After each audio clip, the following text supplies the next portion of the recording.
Cora, we go back over to you. Philip writes in, he says, my mom passed away and left her house to him, but his uncle, his mom's brother, says he has a will that says the house belongs to him. And to make matters worse, a cousin is saying that she has a will that says she gets the house. So what's going on here? Who gets the house? How does this get decided from a legal standpoint, Cora? Oh, Bob, that's another power struggle right there. Yeah. Oh, yeah. Okay, so I actually love discussing fiduciaries and estates. So first things first, if we need to ensure who is on title to the property, who is on the last deed of record. I presume in this instance it was the father. Okay, so Philip's father was the one that passed away. We'll call him the decedent. Actually, So it was his mom.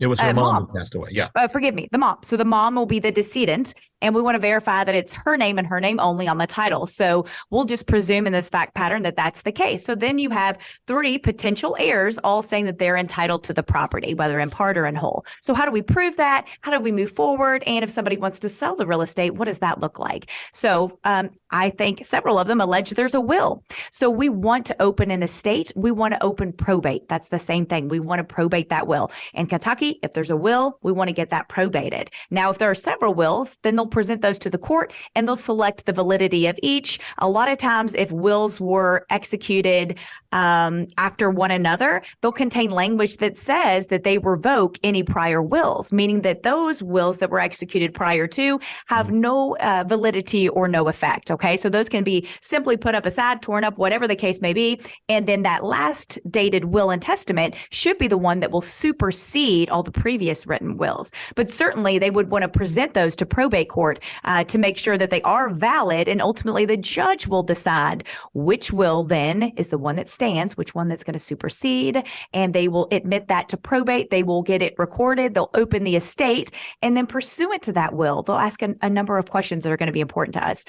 One, first and foremost, they're going to select the personal representative. So that may or may not be the person designated in the will from mom to act on her behalf and carry out her wishes of her last will and testament. They may be called the executor or executrix. We have both the male and female variations there in the state of Kentucky.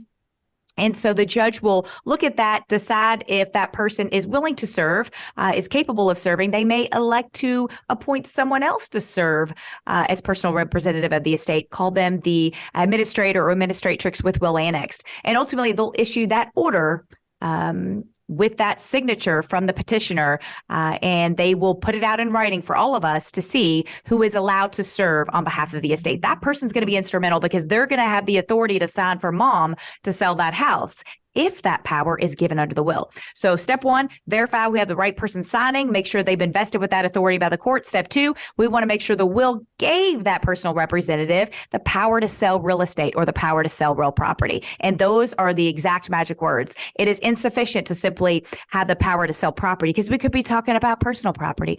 We're interested in real property or real estate. If that language is in there and that estate is opened, we already have our signer. And if that happens to be Philip, well, then he can go ahead and proceed with signing the real property. Okay. The judges approved that during that time in which he's probated the will. Certainly, if anyone were to contest it, they may come forward. The judge may or may not agree with them, but that will contains the language they can. Now, if it doesn't have the power to sell real property, what are we going to do? And that happens quite a bit. Judge?